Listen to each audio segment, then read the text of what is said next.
Hello বন্ধুরা, চলে আসলাম take বাংলার আরেকটি নতুন ভিডিও নিয়ে। তো প্রতিবার মতো আমাদের আজকের ভিডিওটাও অনেক বেশি ইনফরমেটিভ।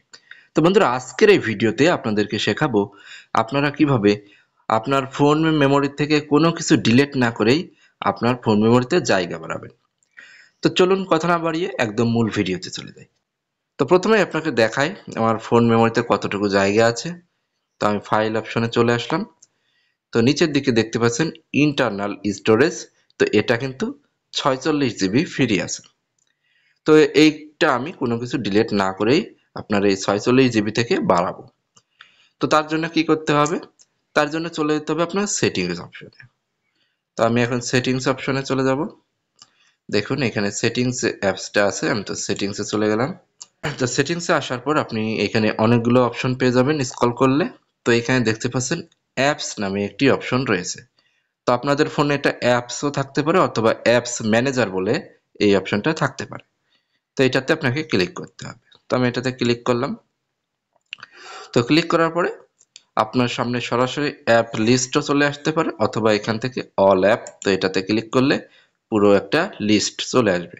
তো আপনার কোন কোন এখানে অ্যাপসটা ইনস্টল করা আছে তো সবগুলোই এখান থেকে দেখতে পাবেন।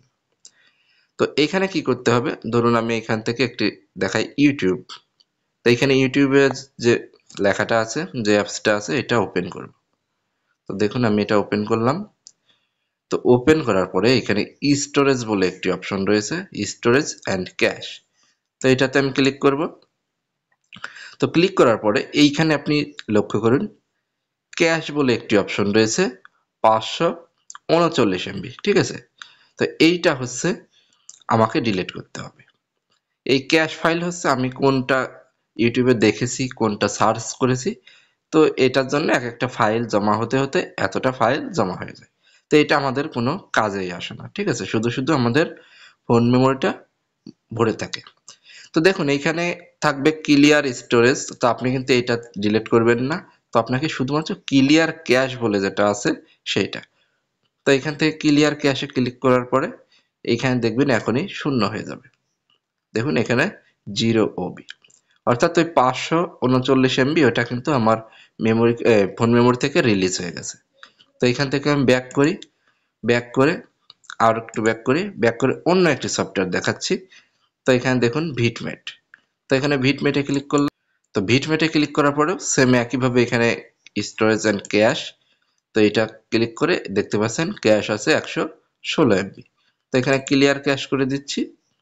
তো এখানে 116 এমবি রিলিজ হয়ে গেছে, ঠিক আছে। তো আপনাকে কি করতে হবে, আপনি যে অ্যাপসগুলো ইউজ করেন তো সেই সকল অ্যাপসগুলো থেকে ঠিক এইভাবে ক্যাশগুলো ক্লিয়ার করে দিতে হবে। তো দেখুন আমি 3টা মাত্র অ্যাপস ক্লিয়ার করেছি। তো এখান থেকে আরেকটি করে নিচ্ছি, এখানে 112 এমবি। তো এটা ক্লিয়ার করে দিলাম। তো এখানে আপনি যে অ্যাপসগুলো বেশি ব্যবহার করেন সেই অ্যাপসগুলো কিন্তু এখান থেকে আপনি এইভাবে ক্লিয়ার ক্যাশ করে নেবেন। তো এইবার আমি দেখাই যে আসলে আমার এখান থেকে যে এই জায়গাটুকু বাড়লো, তা আসলে মেমোরি কার্ডে, অর্থাৎ তো আমি দেখাচ্ছি এইখান থেকে যে জায়গাটুকু বাড়লো তো ফোন মেমোরি থেকে আসলে ওই জায়গাটুকু বেড়েছে কিনা। তো তার জন্য আমি ব্যাক করলাম, ব্যাক করে এইবার সবকিছু ক্লিয়ার করে দিলাম। তো ক্লিয়ার করে দেওয়ার পরে এইবার আমি ফাইলস অপশনে চলে যাচ্ছি। তো ফাইলস অপশনে আসার পরে তো এখানে দেখতে পাচ্ছেন আগে ছিল কত, 46 জিবি সম্ভবত ফ্রি ছিল, এখন হচ্ছে সেটা 47 জিবি, অর্থাৎ 1 জিবি কিন্তু আমার এখান থেকে ফ্রি হয়ে গেছে, ঠিক আছে। তো এইভাবে আপনারা যে সফটওয়্যারগুলো ব্যবহার করে থাকেন তো সেইগুলো থেকে ওই ক্যাশ ফাইলগুলো আপনাকে ডিলিট করতে হবে। তো এটা আপনি কতদিন পর পর ডিলিট করবেন, তো এটা আপনি 10 দিন 15 দিন পর পর ডিলিট করলেই হবে। তো এইভাবে কিন্তু আপনারা কোনো কিছুই কোনো ফাইল, কোনো ভিডিও, কোনো অডিও ডিলিট না করেই আপনি কিন্তু ফোন মেমোরিতে জায়গা বাড়িয়ে নিতে পারেন। তো সেক্ষেত্রে কিন্তু আপনার ফোনটা আগের থেকে অনেক বেশি ফাস্ট হয়ে যাবে। তো বন্ধুরা, এই ছিল আমাদের আজকের ভিডিও। যদি ভিডিওটি আপনার ভালো লেগে থাকে অবশ্যই ভিডিওটিতে একটা লাইক করবেন। আর আপনি যদি আমার চ্যানেলে নতুন দর্শক হয়ে থাকেন এবং এখনো সাবস্ক্রাইব করে না থাকেন অবশ্যই সাবস্ক্রাইব করুন টেক বাংলা।